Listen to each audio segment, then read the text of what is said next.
Hola, hola, hola, hola a todos, Latinoamérica. Buenas noches, buenas tardes, buenos días. Una vez más nos encontramos a través de la maravilla de lo que es el Internet, conversando sobre nuestro gran proyecto latinoamericano denominado Proyecto Educativo, Diálogos Educativos Latinoamericanos, junto con mi amigo Marcelo Castillo, allá en Santiago de Chile, y yo desde Lima, Perú. En esta ocasión, amigas y amigos, vamos a dialogar, vamos a conversar, vamos a tratar de plantear algunos derroteros, algunos lineamientos con el tema sobre las condiciones para realizar un retorno seguro a clases presenciales, sobre todo en la educación básica.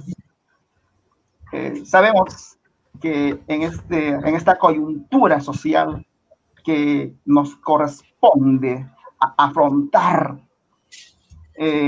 nos acercamos ante la segunda cuarentena en muchos países latinoamericanos y el mundo entero, ante la segunda embestida del COVID-19, que obviamente, como dijo nuestro amigo allá en Israel, Yuval Harari, tenemos todas las herramientas para hacerle frente.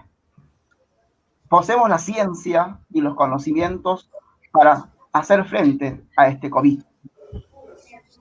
Pero esa herramienta surge ¿de dónde? Desde la educación, que es el baluarte de la sociedad que ha desarrollado a través de los tiempos.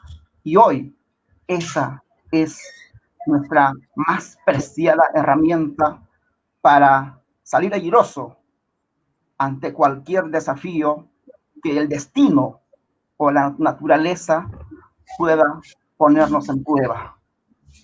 Vamos a conversar, estimados amigas y amigos de Latinoamérica, colegas, educadores, sobre estos puntos con nuestra amiga Miriam desde Santiago de Chile y Beatriz desde Lima, Perú. Vamos a tratar de enfocar, de hacer llamado quizás a solidarizarnos como gobernantes en Latinoamérica. Hoy estamos viviendo la época del Homo Solidarius. Si todos los gobernantes se pusieran de acuerdo en Latinoamérica para hacer frente a este COVID, créanme, hermanos, hermanas latinoamericanas, esto se haría frente exitosamente. También es bueno escuchar la voz de los científicos interdisciplinarios, quienes nos recomiendan de cómo o cómo construir un escenario para retornar a clases progresivamente, de manera híbrida, y así los niños y niñas se beneficien y vayan empoderándose en este momento tan difícil para la humanidad.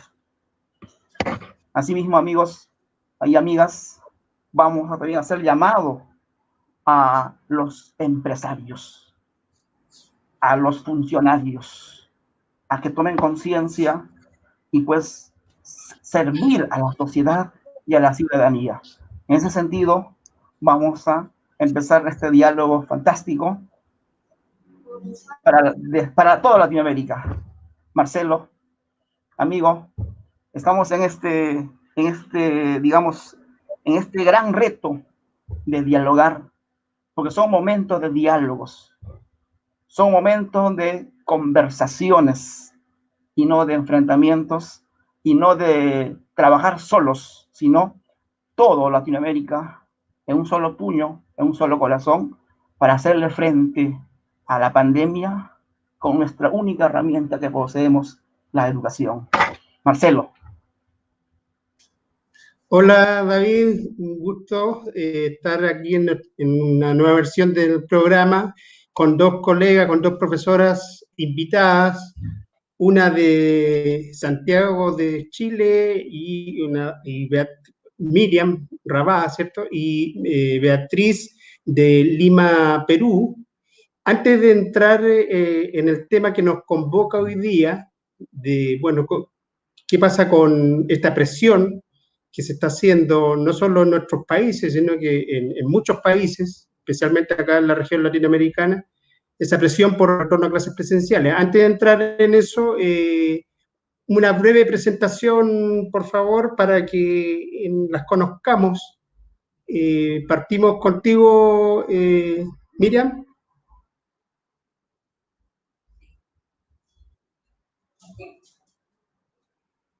Tienes que desmutear el micrófono. Ahí Gracias. sí. Sí. Hola David, hola Beatriz, Marcelo, un gusto de estar aquí con ustedes conversando sobre educación, sobre la problemática asociada a la pandemia, desde una mirada común de Latinoamérica y tratar de contribuir desde nuestra experiencia, de nuestra vivencia, a cómo solucionar esta situación.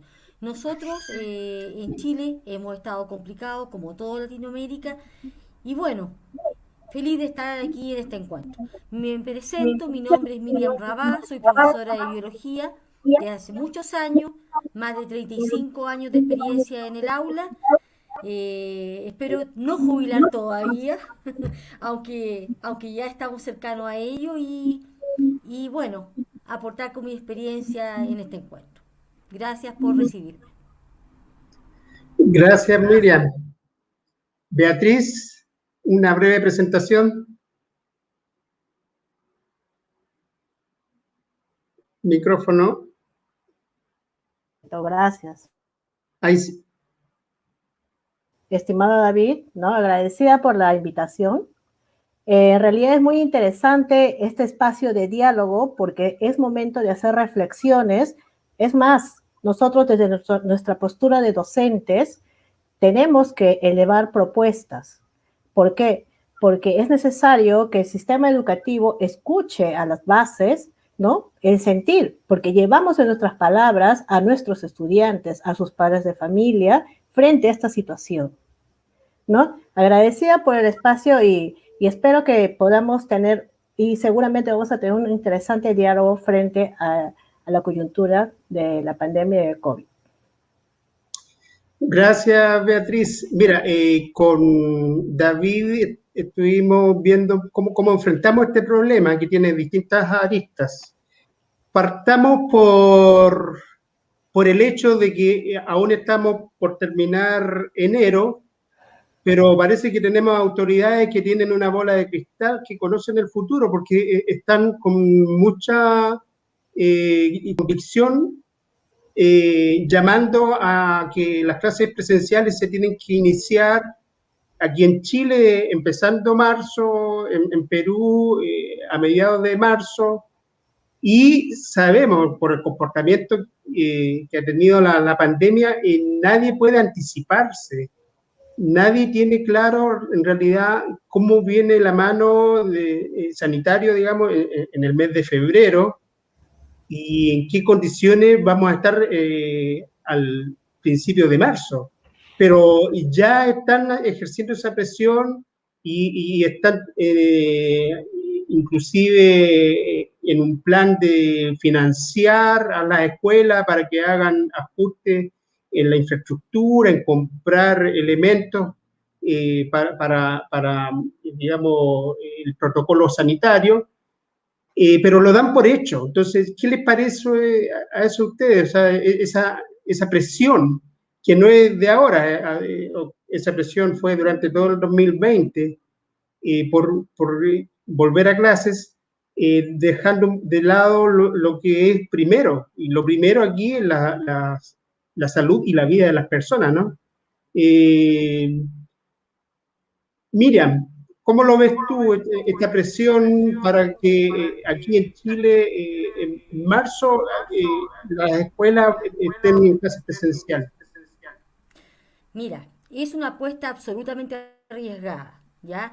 yo no puedo entender a la autoridad que quiera pretender que estamos en condiciones de normalidad cuando sabemos que absolutamente no lo son.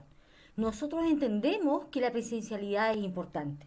Sabemos que el contacto profesor-alumno es indispensable en el desarrollo emocional, cognitivo de los alumnos, pero la realidad es otra. La vida está primero. La verdad es que yo creo que en vez de apostar por poner dinero para asegurar un retorno, lo que debió haberse hecho es cómo implementar las clases telemáticas de que sean mucho más efectivas, con mayores recursos, con con mejores condiciones, tanto en lo tecnológico como en la apuesta de nuevas metodologías telemáticas. Creo que ha sido un grave error de los gobiernos de Latinoamérica, en vez de tratar de volver a clase presencial, no apostar a las clases telemáticas. ¿Cómo mantener este vínculo a pesar de la distancia? ¿Ya? Lo otro, las condiciones sanitarias del país claramente son poco seguras. ¿Ya? La prevalencia del COVID de la población realmente es desconocido, no sabemos cuánto realmente es el porcentaje de la población que está contaminada, o que está contagiada, o que es portador sano de la enfermedad. Por lo tanto, arriesgar a nuestros estudiantes a volver a clase me parece realmente poco aterrizado, por decirlo menos. Se abre una puerta, la vacunación, pero yo me pregunto, ¿qué universo real de vacunas vamos a tener disponible en marzo? ¿Cuál es la efectividad de la vacuna? ¿Qué inmunidad y por cuánto tiempo realmente otorga? Yo creo que hay demasiadas interrogantes como para apostar que habiendo una vacuna podemos volver a la normalidad.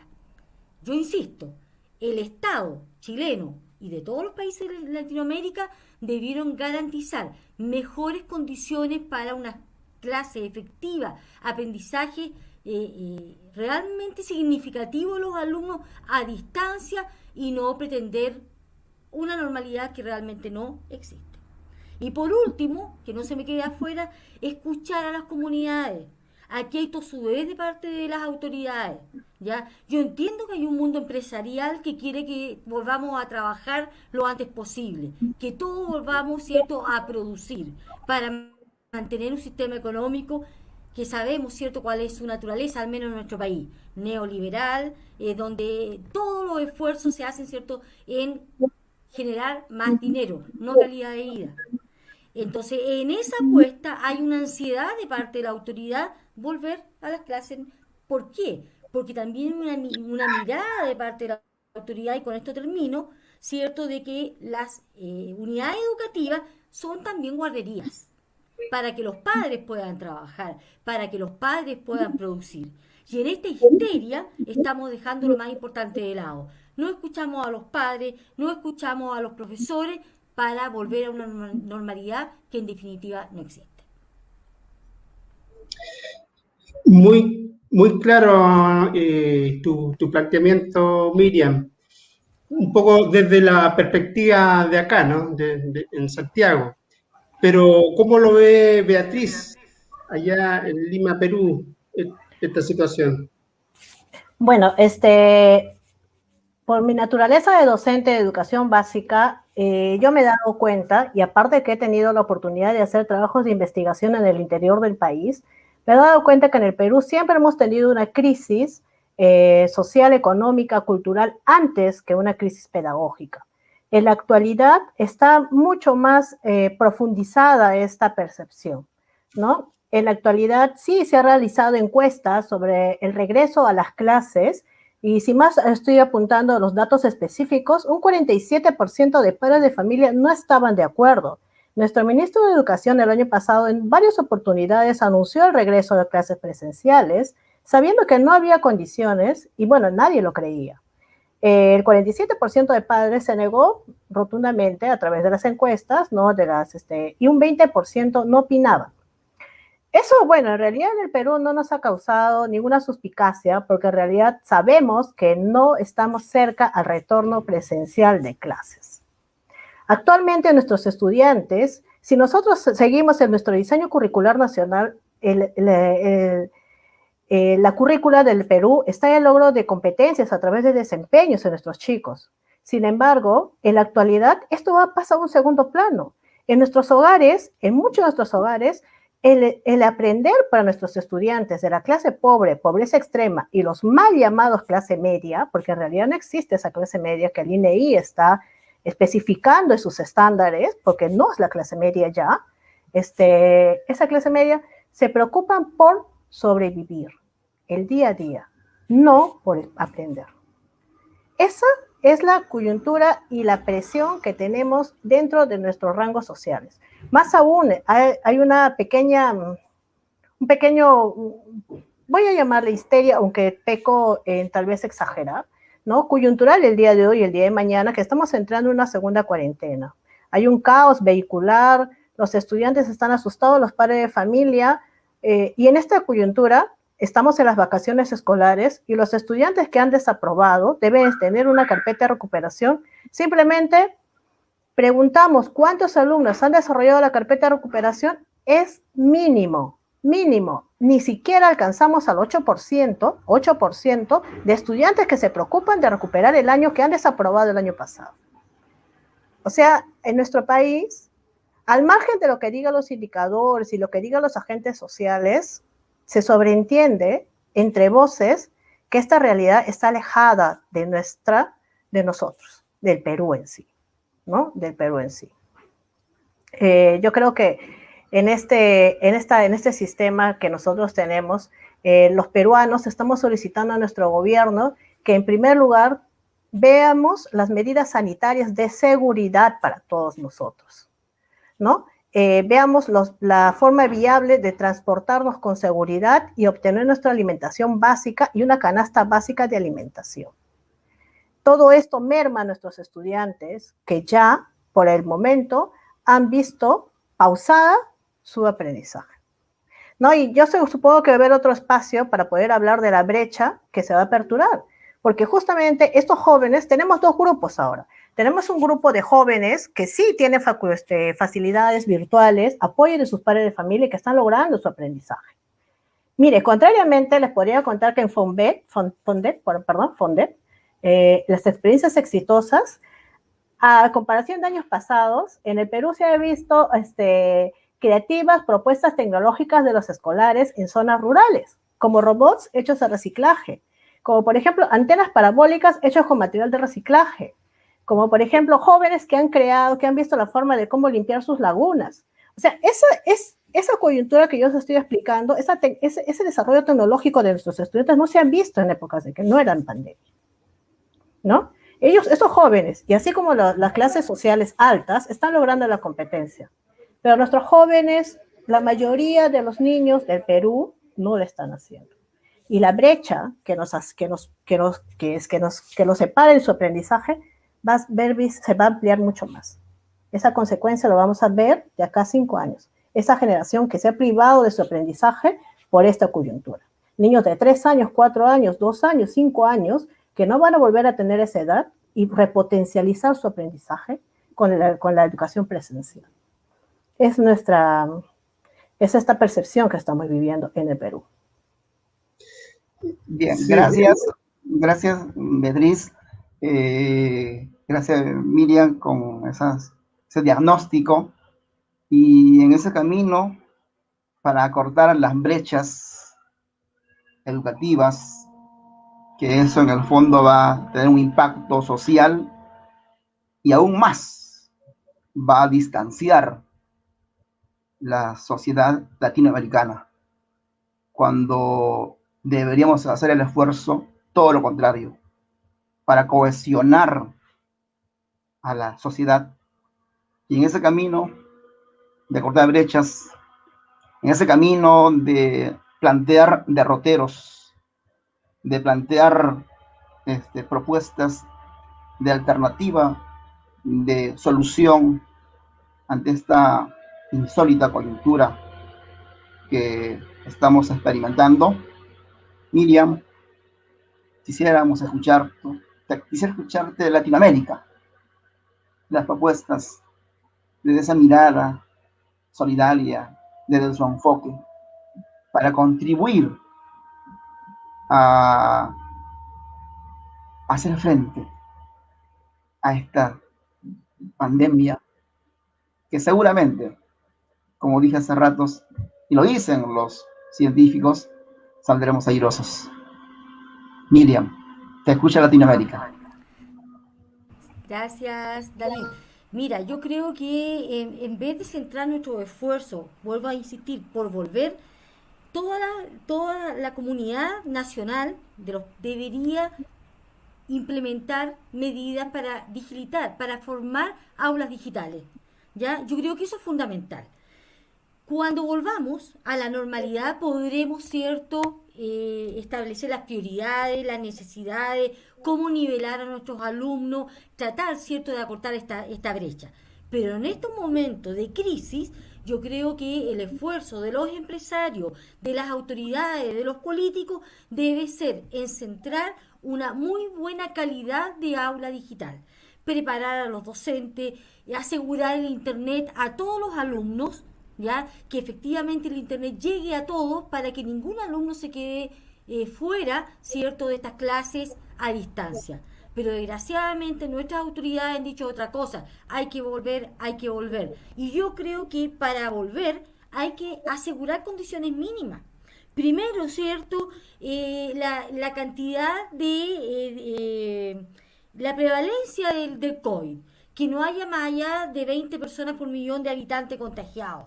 Podríamos volver, ¿cierto? Asegurar cómo vamos a establecer en las clases condiciones seguras. ¿Cómo vamos a mantener alumnos pequeños de corta edad que no estén cerca? Prácticamente imposible. Entonces a mí me asombra, ¿cierto?, la utopía que tienen nuestras autoridades de no pensar lo que es la realidad de la sala de clase. Yo creo que ahí hay que cambiar un poco la mirada. Ya tendremos el tiempo para la presencialidad. Trabajemos ahora en la virtualidad. Pero si estamos obligados, al menos nos deben garantizar condiciones mínimas para poder volver a las clases presenciales. Que se respeten los espacios, que exista cierto implementos de seguridad apropiados. Oye, los colegios muchas veces no cuentan ni siquiera con papel higiénico en los baños y pretenden que los alumnos puedan volver a clase. Entonces a mí siento que nuestra autoridad está tan lejana a la realidad de lo que pasa realmente en los colegios. Yo vuelvo a insistir, yo la apuesta la haría en la virtualidad. Hacer muy buenas clases presenciales, ¿cierto? Preparar mecanismos de evaluación de alumnos, de retroalimentación apropiado, Internet para todos, en vez de estar pensando en volver. Ese es yo creo que es lo importante en estos tiempos.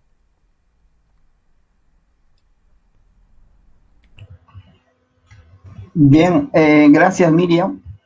Aulas digitales. El gran reto social de los países como el nuestro para cortar esa brecha digital que desgraciadamente vamos a observar después de la pandemia, que cuánto nos hemos distanciado de sociedades ya digitalizadas. Beatriz, desde Lima, Perú, te escucha Latinoamérica. Bueno, claro, totalmente de acuerdo con Miriam en el punto de vista que lo primero es una emergencia sanitaria bien saneada para dar paso al retorno seguro a clases. Sin embargo, recordando o observando Europa, ¿no? Hay sociedades que han iniciado las clases presenciales, Hungría, algunas provincias de España, Bélgica, Francia, pero ¿cómo lo han hecho? Ahí va la pregunta. ¿Cómo han logrado el retorno seguro a esas clases presenciales? 3 condiciones mínimas.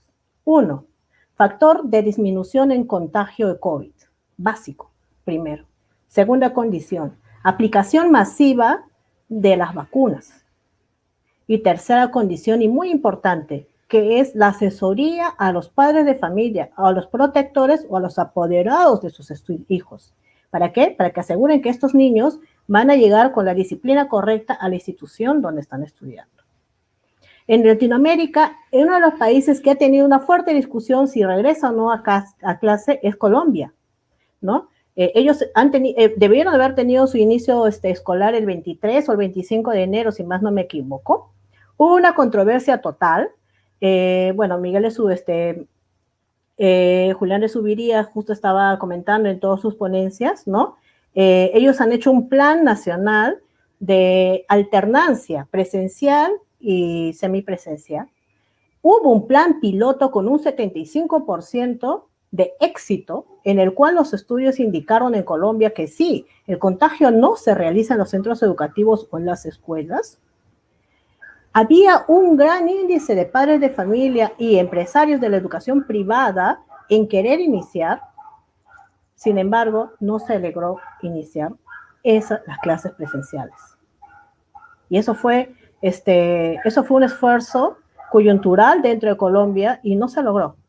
Un país que ha avanzado, porque tiene las bases pedagogas, ¿no? De propuesta, un poco con propuestas claras y precisas, ¿no? Ahí junto con Julián de Zuviría, todos los pedagogos que los acompañan en sus propuestas para un retorno seguro a clases tienen bases sustentadas en cuanto a una adaptación curricular de la pospandemia, prepandemia, ¿no? Sin embargo, en América Latina o en los países como el nuestro, nosotros no siquiera vemos un ápice de un retorno a clases. El Ministerio de Educación debería proponer junto con todos nosotros un plan de retorno a clases seguro, que esté basado en ¿qué? Una adaptación curricular, medidas sanitarias, recursos e implementación, profesores protegidos. Los niños de más necesidad de aprendizaje son los niños menores de 5 años. Esos niños, ojo, no van a tener otra oportunidad en su vida de volver a fortalecer su capacidad de aprendizaje. No van a volver a tener, repito, otra vez esa edad. Ya cuando tengan 10 años o cuando tengan 6 años, retornemos a la clase presencial, esos pobres muchachos, la capacidad de generar, por ejemplo, una habilidad de cálculo estadístico o un razonamiento crítico basado en argumentos, no sé, etcétera, ya no lo van a poder lograr, porque ya esa etapa de sus 3 añitos, de sus 4 añitos, en la estimulación de su aprendizaje ya pasó, ¿no? Entonces, la propuesta o la petición de parte de nosotros como docentes es que nosotros necesitamos que desde ahora, porque yo creo que en realidad este año no vamos a lograr la clase presencial, ni si vamos a continuar con la clase virtual en el Perú, pero ya desde ahora debemos estar pensando con los agentes nacionales, con todos los actores de nuestra sociedad, ¿cómo vamos a hacer el retorno a clases en el año 2022? ¿Qué propuestas va a llevar el Ministerio de Educación? Ya debemos estar pensando eso. Ya debemos estar pensando qué medidas sanitarias se van a implementar en las instituciones educativas, porque así como la coyuntura de nuestro Perú es característica, nosotros en nuestras carreteras, hay muchas provincias en el Perú donde no hay acceso.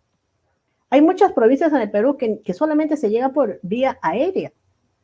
Entonces, el plan de vacunación del Perú dista hasta en 2 años o más, para que al menos la mayoría de los peruanos estén vacunados, ¿no? Entonces, la propuesta es que se necesita eso. Necesitamos comenzar ya un plan y pensar de qué forma es la manera más oportuna y segura de retornar a clases, en todos los aspectos. Sí, ha sido muy interesante escucharla, la verdad, es muy clarificadora el planteamiento.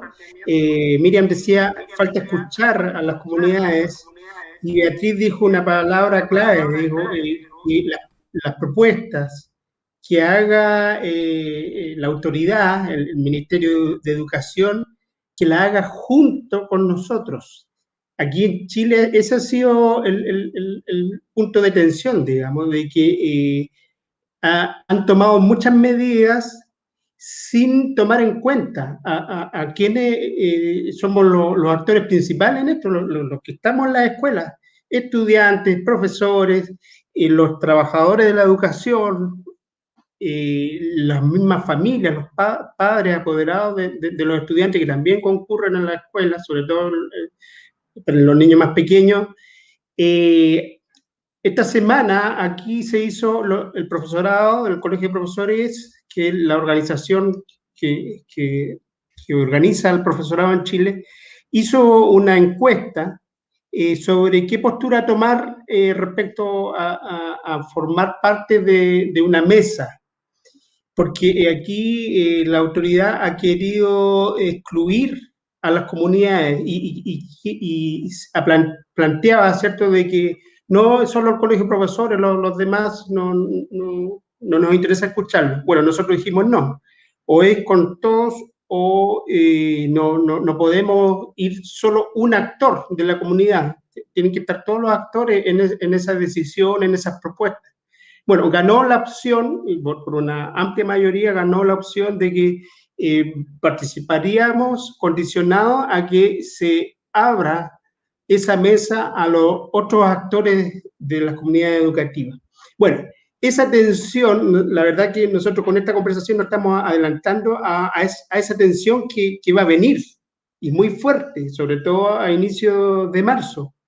Entonces, las comunidades educativas, que no nos pille desorganizados y dispersos, en Perú, en Chile y en los distintos países donde empieza el año escolar en marzo, va a estar esa situación de querer por decreto decir, no, las escuelas se abren y las clases presenciales vuelven.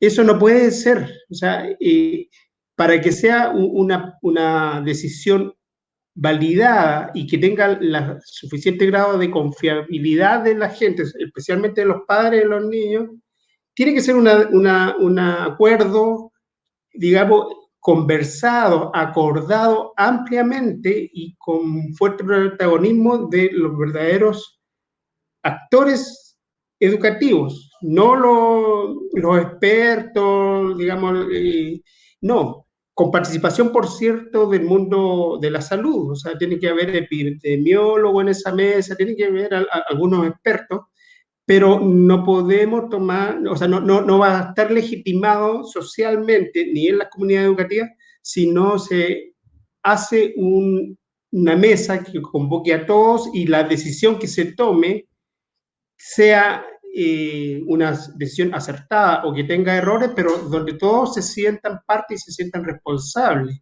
Entonces, hacemos un llamado en los distintos lugares, digamos, donde va a estar este punto de tensión, si se vuelve o no se vuelve, que se ponga esa condición. Lo que se decida con todos, no con solo una parte, no con solo una parte de la comunidad educativa o no solo una parte de los actores involucrados.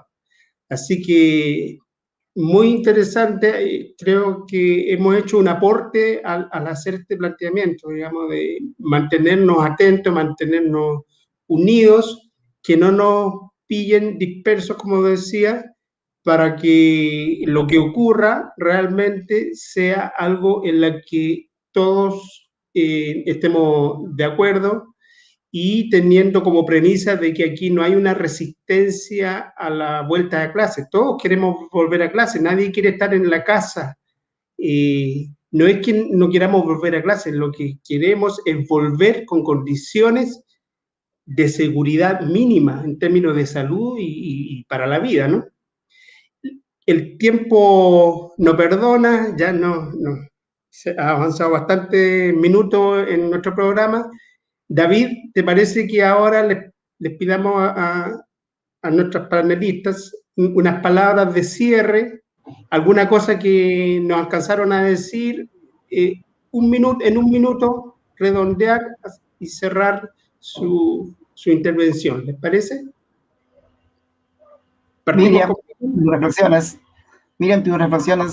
Sí, finales para nuestra primero que Latinoamérica. todo, yo creo que tenemos que tener claro que la vida está primero. Tenemos que proteger la vida de nuestros estudiantes. Eso es fundamental, ¿ya?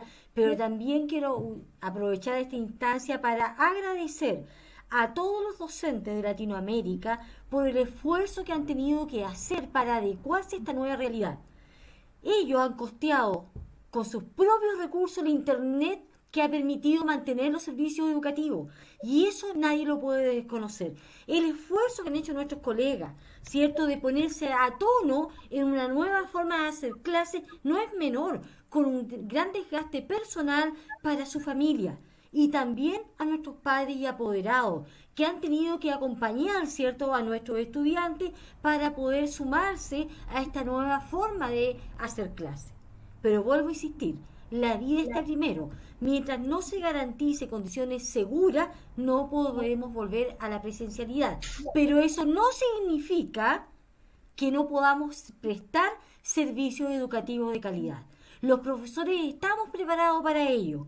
Y si el Estado nos apoya, la comunidad nacional nos apoya, los empresarios nos apoyan con herramientas, con tecnología, con insumos, podemos seguir prestando servicios, haciendo clases a distancia con muy buenos resultados. Porque más que mal, probablemente el día de mañana sea la nueva forma de interactuar. Y nadie lo puede desconocer. Un gusto haber estado con ustedes y gracias por la participación. Beatriz, David, Marcelo, muchas gracias y saludos a todos nuestros colegas. Gracias, Miriam. Beatriz, sus palabras de despedida. Bien, concuerdo plenamente con Miriam, ¿no? La salud es lo más importante, pero quisiera aportar, ¿no? Quisiera aclarar que la educación es un derecho por naturaleza, ¿no? Al menos en nuestra patria, ¿no? Reclamemos, ¿no? Con nuestra autoridad de tener ese derecho para educar a nuestros menores, ¿no? Hay que fortalecer un sistema educativo virtual en esta instancia y más adelante presencial para afrontar siguientes emergencias que se nos van a presentar, porque ya estamos en una época de cambio coyuntural donde no sabemos qué va a ocurrir. Esto de la pandemia simplemente es una abertura a una emergencia mundial. Estamos a puertas de tener emergencias, no sé si más graves o iguales, porque lo dicen los organismos internacionales. ¿Y qué va a pasar con los seres humanos? ¿Qué va a pasar con nuestros niños? Así es que como docentes, y apoyo bastante a Miriam en decir que los docentes somos los llamados a seguir luchando porque la educación sea de calidad en nuestras patrias, ¿no? Y llevar esta voz del diálogo y capacitar a nuestros padres de familia para que, al menos en el Perú, tengan la mejor preparación para estar a la par con los docentes y hablar un solo idioma frente a nuestro ministerio y frente a nuestra coyuntura, frente al Estado, ¿no? Es un gusto haber compartido con ustedes, Marcelo, David, estimada Miriam, ¿no? Es un espacio muy interesante y agradezco la invitación. Gracias a ti, Beatriz. David. Muchas gracias. Gracias, Latinoamérica. Gracias, Miriam. Gracias, Beatriz. Gracias, Marcelo. Los aportes están ahí sobre el tapete para abrir quizás algunos debates más adelante, alguna discusión, pero con el único ánimo de construir una sociedad más justa, más equitativa, una sociedad que tengan más oportunidades aquellos quienes, por esa cosa del destino, poseen menos. Y esa es la voz de la educación, esa es la voz de los educadores, las educadoras de Latinoamérica. Y me parece, Marcelo, para cederte ya en la despedida final y a invitar a nuestros hermanos latinoamericanos y hermanas latinoamericanas, no solamente creo que debemos seguir la voz del gobierno de cada país, ni tampoco cerrarnos a lo que dice la UNESCO o los organismos internacionales, sino también es tiempo de escuchar a los investigadores independientes. Me parece que uno de los grasos errores que cometen instituciones tan prestigiosas, al cual yo les sigo muy de cerca, como es UNESCO, ellos muchas veces se limitan a invitar a personas, a funcionarios, a burócratas, y rara vez invitan o dan espacio en el webinar que están desarrollando desde Santiago, que es la sede de la UNESCO en Latinoamérica. Rara vez dan espacio a los investigadores independientes, a aquellos que quizás no tienen la voz del sistema. Sabemos que los funcionarios, por ética y por su misma función que desempeñan, tienen que siempre llevar y hacer repetitivo el discurso del sistema, del gobierno, mientras los investigadores independientes es la otra voz, que ambas son interesantes. Ojalá busquemos esa hibridación, esa fusión, así como plantea Miriam y Beatriz, una educación digital híbrida más adelante, no solo para Latinoamérica, sino el mundo entero. Marcelo, te escuchamos, Sí. La despedida a nuestro gran continente. Y no es el patio trasero de ningún país. Somos un continente ávido de generar desarrollo sostenible. Marcelo, te escuchamos, amigo. Sí, cierro con lo que decía Miren, o sea, los ministerios de educación de los distintos países cuentan con recursos. Se necesita que esos recursos vayan para fortalecer, robustecer la educación a distancia. O sea, la pandemia ha evidenciado las tremendas brechas tecnológicas. Mientras en unos colegios el 60, 70, 80% de los estudiantes tienen equipamiento, tienen la conectividad sin ningún problema para desarrollar la educación a distancia. En otras localidades, las escuelas tienen un 10%, un 15% de estudiantes con posibilidades de seguir la educación a distancia. Esa brecha, esa diferencia, digamos, esa desigualdad que evidenció la pandemia, bueno, que los recursos apunten a tratar de equilibrar un poco las cosas y poner como prioridad, darle la ayuda, darle, digamos, el equipamiento o la conectividad que necesitan esos niños que han sido excluidos, que han sido discriminados por su condición socioeconómica. Entonces, se le ha dicho, no que no se le haya dicho, pero hasta aquí han hecho oídos sordos. Así que vamos a tener que seguir presionando para que los niños de Perú, de Chile, de todos lados, puedan tener clases a distancia, puedan tener su conectividad. Bueno, y aquí no es solo un tema del gobierno, también las empresas de comunicaciones tienen que hacer su aporte también. Bueno, podríamos estar varios minutos más, pero la idea no es extendernos más de la cuenta. Muy agradecido, Miriam, muy agradecido, Beatriz, por acompañarnos a David y a mí en este diálogo que estamos haciendo hace poco. Partimos con estas conversaciones y esperamos contar con la audiencia y el apoyo de mucha gente, para que los diálogos se vayan extendiendo en los territorios, algo que hace mucha falta. Eso, un abrazo y nos estaremos encontrando con un próximo tema en un nuevo programa. Que estén muy bien, a cuidarse, ¿no? Y se viene para muchos las vacaciones por delante en febrero, bueno, que podamos cargar las baterías todos y todas. Eso. Un abrazo.